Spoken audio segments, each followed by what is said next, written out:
And then reminding myself that I am beloved and God made me. God knows these weaknesses that I have and he still loves me. And that's what I needed to hear, is that even when I fail, he still loves me.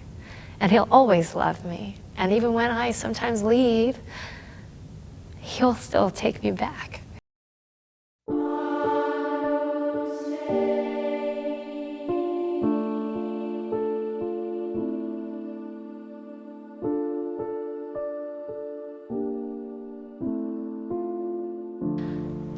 Beloved, this is my beloved Son, with whom I am well pleased. These are the words that I think that every single one of us need to hear. And those are the words that I hang on to in my life.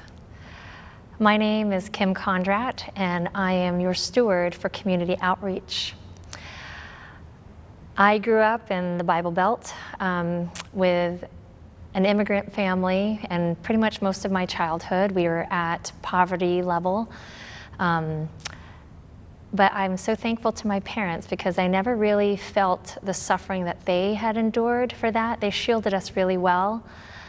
But they did ingrain in us that in order to get anywhere, we needed to work hard. And so I worked hard, and I felt like my identity was in what I was doing, what I was achieving. And so I started chasing all the different things that we needed to chase, the good grades, and plus my parents said I had to do really well so that I can get a scholarship to college, because there's no way they could afford it. And so that was the goal.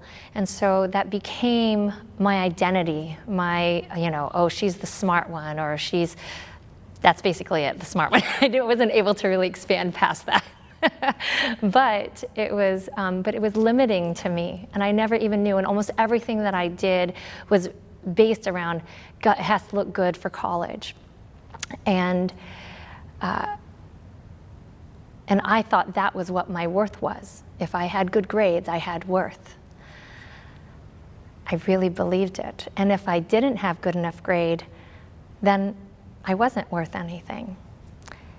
And I remember being hurt many times during that time when I was like, oh, can I get that? Can I not? So anyway, I did end up doing really well, and I got to a really good university. And when I got there, everyone does really good. So then I wasn't really exceptional. Everyone was smart there.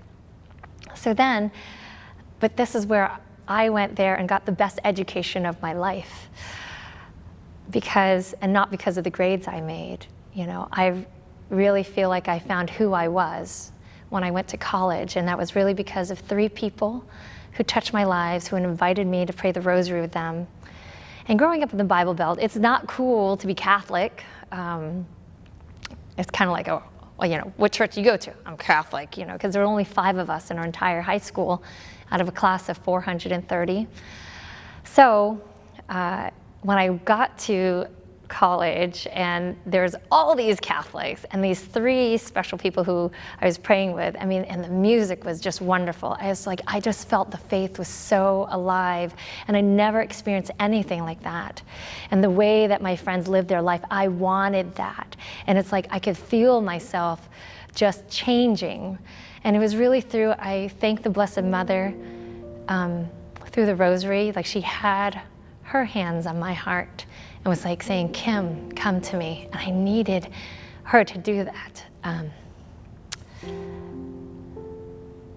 So that was when I really moved from doing things because I had to and because people expected to, wow, God really does love me regardless of whether I do well or not in college, or make the grade or get this degree. And so then it just opened a whole horizon of who I could be. And I didn't just have to be the smart one, because I definitely wasn't the smartest one there at college.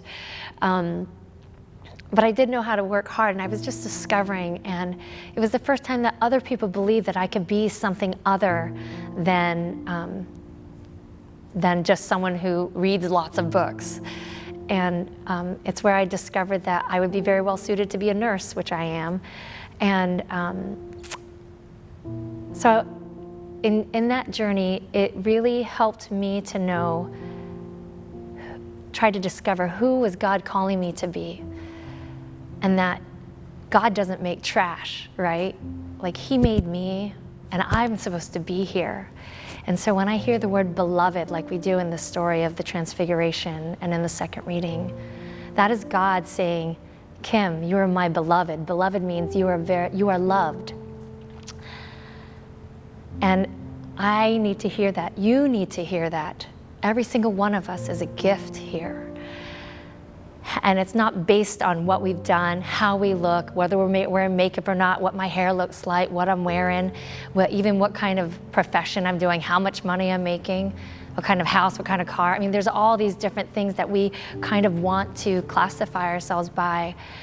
And I remember when I was in DC working, and there was a dear priest, Father Giles, who had recommended to me when I was still young, right out of college, said, never, ever fit into a label, into a box, because I'm more than just whatever I am.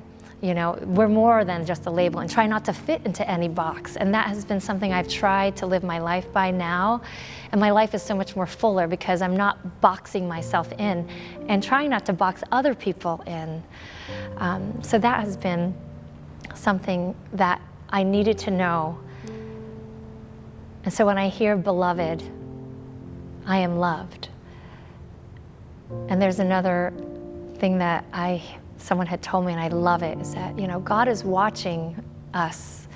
And not because he's like, hey, I need to see you. I'm going to catch you when you are doing something bad. But I'm watching you because I cannot keep my eyes off of you. I am so in love with you. And not necessarily just because of what you've done, but just of who you are. And that's the one great thing I can say about our church. We are one of the lone voices in our society that really speaks up for the unborn and for every life. We're not just, when people ask, when they find out you're having a baby, are you having a boy or girl? It doesn't matter, just as long as it's healthy. But what if the baby's not healthy? Is that baby any less? No, that baby is precious. And my hope is that every person that we meet, especially my children, that they know that they were made for a very special reason, and they are a gift to this world, regardless if they never do anything, but their gift is their life, and that we should be thankful. And so in my work over at the men's shelter, I am thankful for that work because this is a group of men who are used to people not making eye contact with them just because, we get it, sometimes when things make us uncomfortable, we don't want to make eye contact, but we need to, this is a gift right in front of us to meet their eyes, to get to know their name, to have a conversation, and to enter into relationship, because we are called to be companions.